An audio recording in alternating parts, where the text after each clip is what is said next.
In today's video, I'm going to teach you how to move elements in Webflow. First, open your Webflow account and head to your sites. From there, go to your dashboard.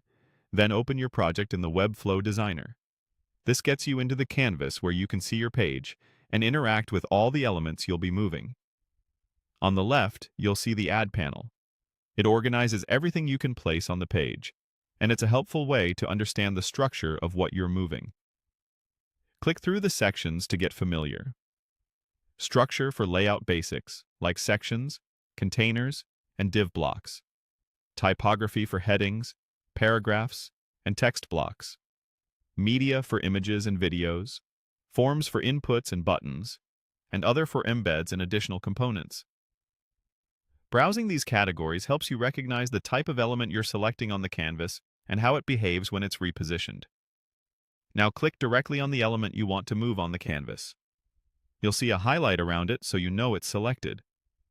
Use the breadcrumb trail at the top of the canvas to move your selection up to a parent element or back down to the exact child element you want. Clicking these highlights lets you quickly focus on the right layer, which matters when you're rearranging items in a nested layout. When it comes to actually moving elements, remember 3 core approaches. First, drag and drop in the Navigator. The Navigator shows your page structure as a hierarchy. Drag the selected element to a new location within its parent, or into another parent, and watch where the blue insertion line appears before you release. This is the most precise way to reorder items. Second, adjust spacing in the Style panel. Margins and padding control how elements sit next to each other. If something feels slightly off, small tweaks to margin can nudge it into place without changing the document order. Padding creates internal space inside a parent, which can visually shift child elements while keeping structure intact. Third, change position settings.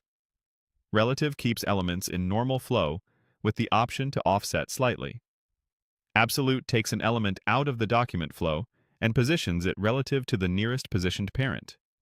Use absolute sparingly for badges, overlays, or decorative details because it won't push other content around. As you click between elements and highlights, keep an eye on alignment guides and the canvas outline to confirm the change you intend. Use Preview to check how your move looks on the actual page and test responsiveness by switching breakpoints so spacing and positioning still work on tablet and mobile. And don't forget, you can always undo if something doesn't look right. That's how to confidently move elements in Webflow.